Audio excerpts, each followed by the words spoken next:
Hi everyone, હું છું આરતી. શું તમને પણ ડાર્ક સ્પોટ અને અનઇવન સ્કિન ટોન બોધર કરી રહ્યું છે? તો આજે હું એક સોલ્યુશન લઈને આવી છું.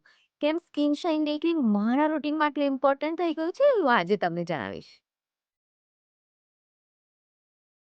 સ્કિન શાઇન ડે ક્રીમમાં 3 મેઇન ઇન્ગ્રેડિયન્ટ્સ છે. પહેલું ગ્લાયકોલિક એસિડ, બીજું કોજિક એસિડ અને ત્રીજું નાઇસિનામાઇડ. ગ્લાયકોલિક એસિડ છે એ તમારા ડેડ સ્કિન સેલ્સને દૂર કરે છે અને તમારા સ્કિનને ફ્રેશ અને ગ્લોઈંગ બનાવે છે. કોજિક એસિડ તમારા પિગમેન્ટેશનને લાઇટ કરે છે, તમારા ડાર્ક સ્પોટને પણ ફેડ થવામાં હેલ્પ કરે છે અને તમારા સ્કિન ટોન ઇવન કરે છે. નાઇસિનામાઇડ તમારા સ્કિનના બેરિયરને સ્ટ્રોંગ કરે છે, તમારા પોર્સને લાઇટન કરે છે અને તમારી સ્કિનને કામ અને બેલેન્સ પણ કરે છે.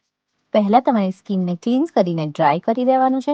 પછી સ્કિન શાઇન ડે ક્રીમ નાના અમાઉન્ટમાં લઈને એને ઇવનલી ફેસ અને નેક પર અપ્લાય કરી દેવાનું છે. Skin shine day cream best છે ડલનેસ માટે, અનઇવન સ્કિન ટોન માટે અને એક્ને માર્ક્સ માટે. ગ્લાયકોલિક એસિડથી સ્મૂથ, કોજિક એસિડથી ગ્લોઈંગ અને નાઇસિનામાઇડથી બેલેન્સ કરે છે, એટલે જ સ્કિન શાઇન ડે ક્રીમ આટલું અમેઝિંગ છે. જો તમે પણ ઈચ્છતા હો કે તમારી સ્કિન ગ્લોઈંગ અને ક્લિયર બને વિથ રિયલ રિઝલ્ટ, તો skin shine day cream deserves a spot in your routine. See you in the next video. Do like, share and subscribe. Bye.